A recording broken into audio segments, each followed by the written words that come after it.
आगे बढ़ूं उससे पहले भारतीय बाजार एक बार जरा स्क्रीन पर लेकर आइए। तो हफ्ते की शुरुआत एक कमजोर नोट पर, लेकिन एक रेंज में वोलेटाइल हो रहा है बाजार। 10,300 के इर्द गिर्द घूम रहे हैं हम।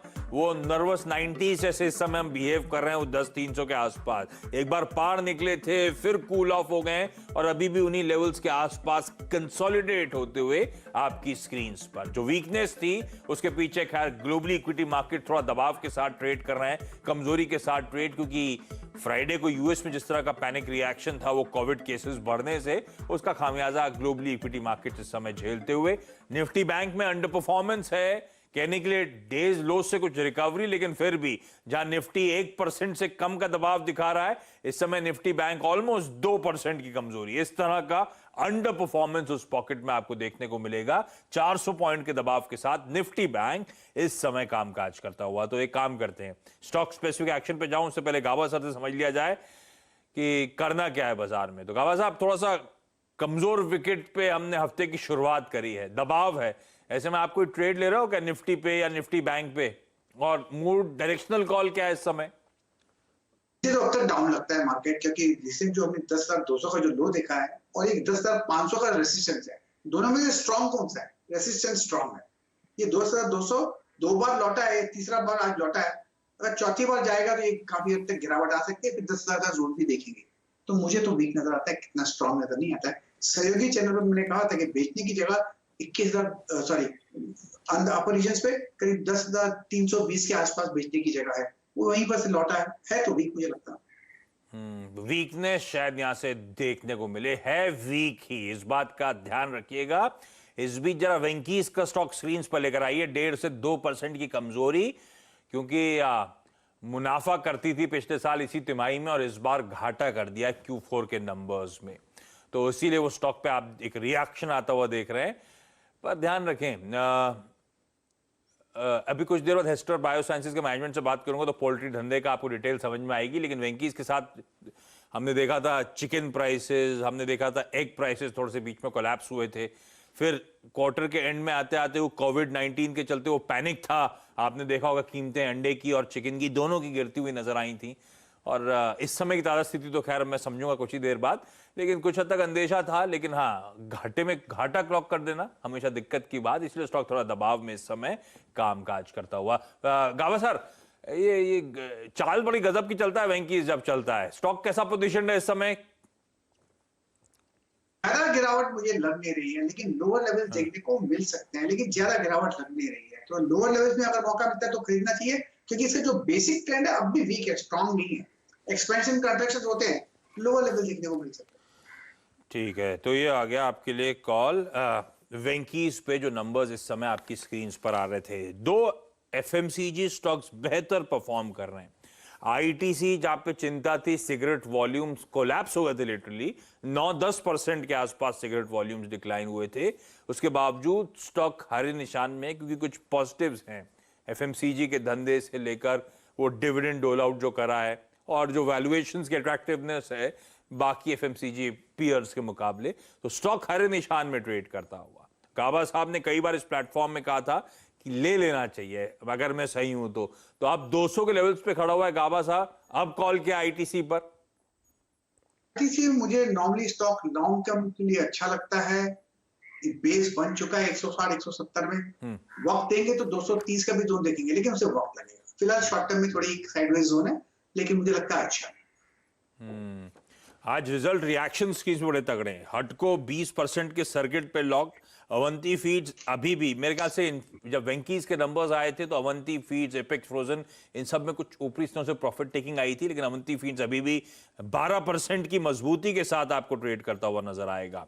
वेस्ट कोस्ट जिसके नंबर्स आए थे, स्ट्रॉन्ग नंबर्स थे, 10% का उछाल वहां पे देखने को मिल रहा है। और जैसे सीनी सिवाज ने सुबह आपको गुड बैड अगली में कैटेगराइज करके नंबर्स बताए थे, जो अगली नंबर्स थे उसमें रूपा एंड कंपनी 7% कमजोरी के साथ इस समय कामकाज, ओरिएंट पेपर 5% के दबाव के साथ ट्रेड करता हुआ। खैर इन सब आंकड़ों को रिविजिट करूंगा, लेकिन प्रकाश सर, एक स्टॉक सन टीवी 5-5.5% की कमजोरी, वीक नंबर्स थे हमने सुबह बोला था, और इस समय अच्छी खासी कमजोरी के साथ ट्रेड कर रहा है। कॉल क्या होगा क्विकली? साइडवेज जोन है, लोअर लेवल देखने को मिल सकते हैं, शायद अगर मिले तो 385 का जोन भी देखने को मिल सकता है। बेच देना चाहिए, स्टॉप होगा 400 के ऊपर, 402 403 का, और बेच दे सकते हैं। चलिए ठीक है प्रकाश। अच्छा, आपने डराया था फ्राइडे को कि कोरोना, बाहर निकलोगे तो हो जाएगा। मैं देखिए ऑफिस आ गया हूं फिर भी हिम्मत करके। अरे जय हो, थोड़ा ध्यान दीजिएगा प्लीज।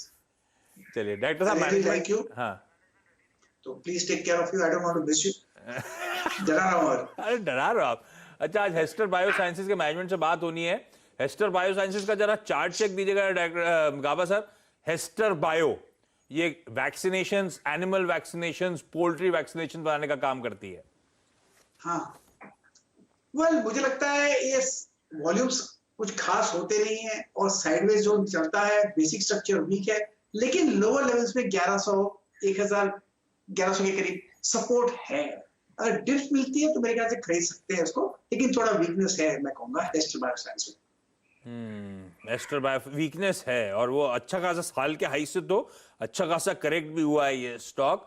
और जब वेंकीज के साथ दिक्कतें हैं पोल्ट्री धंधे को लेकर, तो पोल्ट्री वैक्सीनेशंस के लिए हेस्टर बायोसाइंसेज ज्यादा जानी जाती है, तो इसीलिए वो प्रेशर, अच्छा मैनेजमेंट अब जुड़ चुके हैं। प्रकाश सर धन्यवाद, आपने कोविड को लेकर डराया था, तो अब एक जरा अच्छी खबर ढूंढने की कोशिश करूंगा। हेस्टर बायोसाइंसेज के सीईओ और एमडी राजीव गांधी सर अब जुड़ते हुए। राजीव सर, रिजल्ट्स पे बातचीत करूं, डिटेल में आगे, लेकिन फर्स्ट थिंग फर्स्ट, वो आप लोगों ने एक वैक्सीन डेवलपमेंट के लिए इनिशिएट करा था प्रोग्राम कोविड 2019 की डिसीज के लिए, आईआईटी गुवाहाटी के साथ कोलैबोरेट करा था। कोई उम्मीद जागी क्या सर? कहां तक पहुंचे हम लोग? हमारा कोलैबोरेशन आईआईटी गुवाहाटी के साथ है। हाँ। और नवंबर एंड में हम लोग एनिमल ट्रायल्स शुरू कर देंगे। तो अभी की टाइमलाइन तो ये है, और अर्लीस्ट अगर आप देखा जाए तो आप मतलब करीबन 1.5 साल लगने चाहिए। फाइनल वैक्सीन की उम्मीद है 1.5 साल। 1.5 साल मतलब अभी से लेकर ये अगले साल 2022 दिसंबर तक वैक्सीन की उम्मीद जगाऊं, अगर आनी भी है तो? हाँ जी। अरे बड़ा मुश्किल हो जाएगा सर, ये मतलब 2-3 महीने ही मुश्किल हो गया हमारे लिए तो। वैक्सीन आ ही जाएगी, 1.5 साल लगेगा। 1.5 साल अभी भी लगेगा। देखिए, आप वैक्सीन की उम्मीदें जगा के रखते हैं, जो कंपनीज एक्चुअली उस पर काम कर रही हैं उनकी तरफ से सीधे आता हुआ, तो हम लोग उम्मीद जगा रहे थे कि आज नहीं तो कल आएगा, ये आएगा।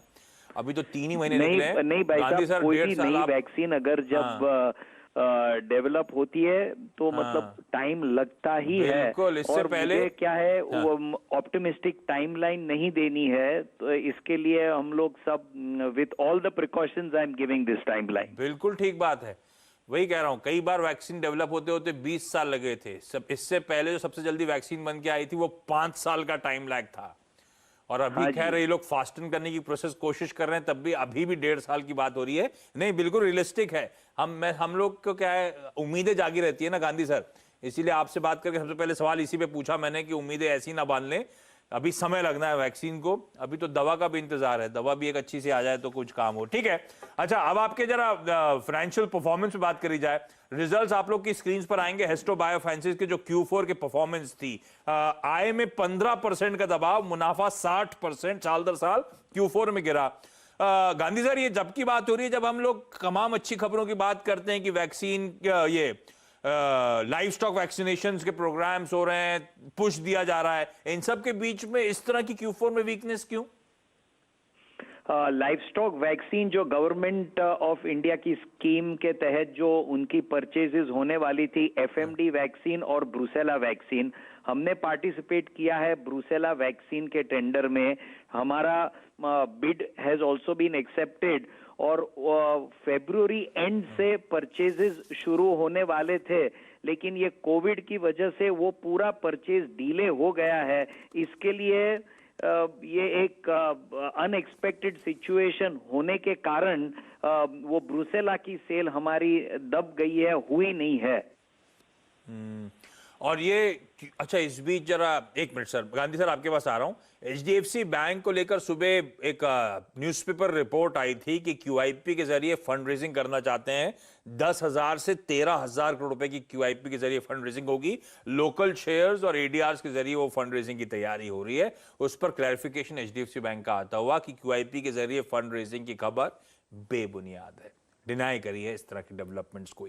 खबर थी कि Q3 में इस साल के वो फंड रेजिंग शायद मार्केट को हिट करती हुई नजर आएगी। ठीक है, तो ये वो क्लैरिफिकेशन था। HDFC बैंक का स्टॉक एकदम फ्लैट, ऑलमोस्ट फ्लैटिश जोन में इस समय ट्रेड करता हुआ। अच्छा गांधी सर, ये जो Q4, ये जो पोल्ट्री का कारोबार है, इसको लेकर कुछ वीकनेस के इंडिकेशंस आए थे और कुछ देर पहले आपके आने से पहले वेंकीज के नंबर्स आए, उससे और क्लैरिफाई हो गया कि Q4 चैलेंजिंग रहा है पोल्ट्री कंपनीज के लिए। क्या हालात हैं इस समय? Q4 चैलेंजिंग था, फिर क्वार्टर एंड होते जब कोविड पैंडेमिक का असर इंपैक्ट आया तो लोग और डर गए थे, मीट चिकन प्रोडक्ट्स से और दूर होने लगे थे एग प्रोडक्ट से। अभी स्थिति क्या है? किस हद तक मार्केट रिस्टोर हुआ है? किस तरह तक हालात सुधरे इंडस्ट्री के जिस पर आप सबसे ज्यादा डिपेंडेंट हैं? अभी पोल्ट्री इंडस्ट्री जिसके ऊपर हम श्योरली डिपेंडेंट है, हम पोल्ट्री वैक्सीन्स जो बनाते हैं दूसरे कैटल वैक्सीन्स के सिवा भी, पोल्ट्री इंडस्ट्री अभी कुछ रिकवरी मोड पे जा रही है। करीबन 1 साल के बाद ये सिचुएशन है कि वो पॉजिटिव की तरफ जा रही है, क्योंकि लास्ट पूरा साल मेज के रेट हाई होने से फीड प्राइसेस बहुत हाई थे, इसके लिए प्रोडक्शन कम था। फिर ये Q1 में ये कोविड, Q4 और Q1 में कोविड की वजह से अभी लग रहा है कि अभी कुछ टर्न अराउंड हो रहा है और अभी धीरे धीरे पोल्ट्री इंडस्ट्री अपने ओरिजिनल लेवल पे आ रही है, लेकिन ये होते भी करीबन 2-1 महीने लग जाएंगे। तो मतलब पटरी पे आ रही है, समय लगेगा, लेकिन steps in the right direction, हालात इवेंचुअली सुधरते हुए। Absolutely, it is in the right direction, absolutely. अच्छा, आउटलुक कैसा है आपके धंधे के लिहाज से? कुछ दिन पहले एक खबर आई थी, सरकार ने animal husbandry infra development fund 15,000 crore रुपए के आवंटन को, एलोकेशन को मंजूरी दी थी। ये बेसिकली प्राइवेट प्लेयर्स, MSMEs को dairy, meat processing, animal feed कारोबार में प्रोत्साहन देने के लिए था। जब इस तरह की खबर आई थी तो आपका स्टॉक फिर हरकत करने लगा था, इन द होप कि डेयरी डेवलपमेंट होगा तो ऑब्वियसली आप जैसी कंपनीज को फायदा होगा। ये जो सरकारी स्कीम्स वगैरह हैं, इससे ऑन पेपर भी आप जैसी कंपनीज को वाकई फायदा हो रहा है क्या? कंट्रीब्यूशन आ रहा है क्या? कुल रेवेन्यूज का इन सरकारी स्कीम से कितना आता है इस समय सर? हाँ, देखिए, डेयरी इंडस्ट्री जो है अभी काफी फ्रेगमेंटेड है। अगर गवर्नमेंट के सपोर्ट से ये फ्रेगमेंटेड इंडस्ट्री अगर कुछ कंसोलिडेट हो जाए तो इसमें बहुत फायदा होगा। मिल्क प्रोडक्शन ज्यादा होगा, ये पशुपालन की देखरेख अच्छे से होगी, तो डेफिनेटली इससे बड़ा फायदा होगा। अभी ये स्कीम आई है और काफी कंपनियां भी बातचीत कर रहे हैं और they are trying to consolidate and make big dairy projects etcetera. तो आगे जाके it is a semi long term plan and it will definitely yield results in some times to come. तो इन स्कीम्स का इवेंचुअली फायदा मिलेगा। अच्छा, Hester biosciences का एक आर्म है हेस्टर नेपाल, हाँ जी। अच्छा परफॉर्मेंस इस बार मेरे ख्याल से घाटे से मुनाफे में वो टर्न अराउंड होता हुआ वो परफॉर्मेंस देखने को मिल रहा है। मुझे समझाएं हालात कैसे हैं उसके, और इस समय हेस्टर के कंसोलिडेटेड का ये नेपाल वर्टिकल कितना कंट्रीब्यूट करता है टॉप लाइन और इबिटा में अंदाजन? हाँ, नेपाल से हम PPR वैक्सीन जो बनाते हैं, हम FAO यूनाइटेड नेशंस के टेंडर थ्रू हम सप्लाई करते हैं और FAO ने PPR disease world wide eradication का प्रोग्राम लिया हुआ है। इसके लिए काफी अच्छी टेंडरिंग हुई गए साल और अभी ये बढ़ने की ही संभावना है। तो हमारा ये अगर आप देखा जाए तो ये नेपाल का टर्नओवर ईयर टू ईयर अब शायद आगे ही बढ़ना शुरू हो जाएगा। और अगर आप कंसोलिडेटेड बैलेंस शीट पे अगर देखेंगे तो it contributes to 10% of our total consolidated sales का 10% सेल्स नेपाल से आता है। तो एक बात बताएं, ये नेपाल से क्यों इन वैक्सीन्स की मैन्युफैक्चरिंग की शुरुआत करी आपने? और क्योंकि नेपाल मेरे जहन में इसलिए आता है क्योंकि आजकल हमारे रिलेशन थोड़े स्ट्रेन हो रहे हैं, बॉर्डर से अब तो लोग इधर उधर जा आ भी नहीं पा रहे। इससे कुछ सेंटिमेंट धंधे पे इम्पैक्ट पड़ता है क्या आपके, अगर ये ऐसा डेवलपमेंट टूल पकड़ते हैं तो? हाँ, फर्स्ट ऑफ ऑल हमारे कोई बिजनेस पे अभी तक ये करंट पॉलिटिकल सिचुएशन की वजह से कोई फर्क नहीं पड़ा है। वहाँ जो कारोबार हमारा चल रहा है वैसे ही ढंग में चल रहा है जो पहले जो चल रहा था। कोविड की वजह से जो स्लो डाउन हुआ वो अलग बात है। रही बात हमने क्यों नेपाल में ये प्लांट डाला। पीपीआर वैक्सीन की जो स्ट्रेन है, नाइजीरियन स्ट्रेन, वो वर्ल्ड वाइड एक्सेप्टेड है और इंडिया में सुंगरी स्ट्रेन एक्सेप्टेड है।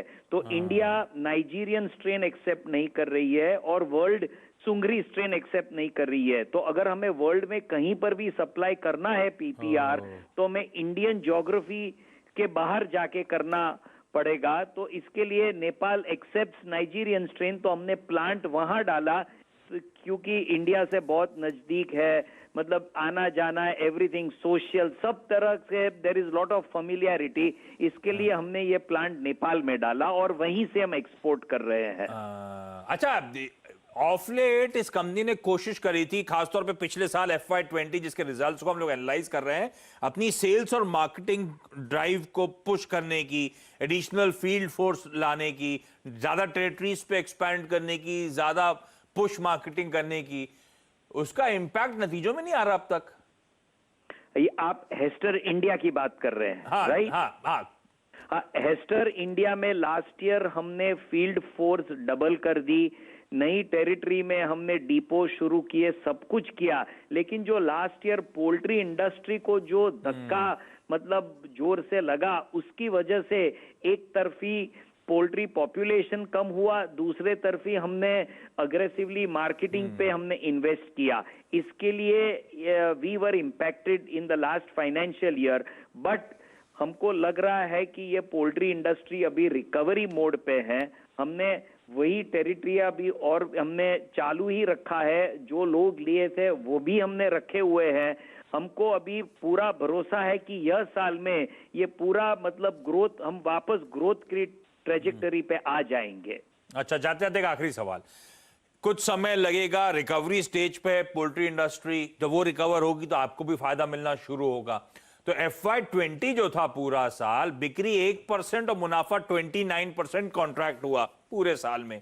FY21 के क्या प्रोजेक्शंस हैं इस करंट फाइनेंशियल ईयर के? I am sure back of the envelope calculations कुछ करे होंगे आपने, कुछ टारगेट्स इंटरनली रखे होंगे।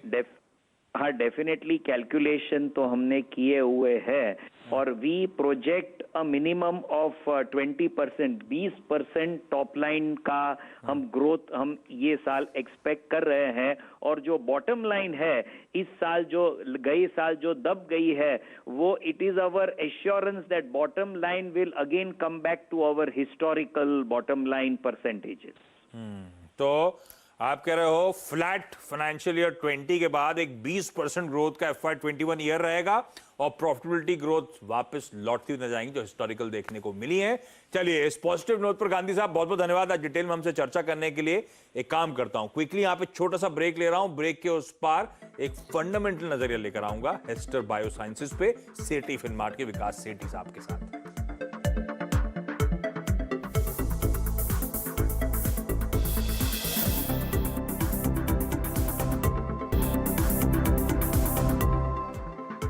चलिए, ब्रेक के बाद आपका स्वागत है और सेठी फिनमार्ट के विकास सेठी साहब जुड़ते हुए। सेठी साहब, हम लोग हेस्टर बायोसाइंसेस के मैनेजमेंट से डिटेल में चर्चा कर रहे थे।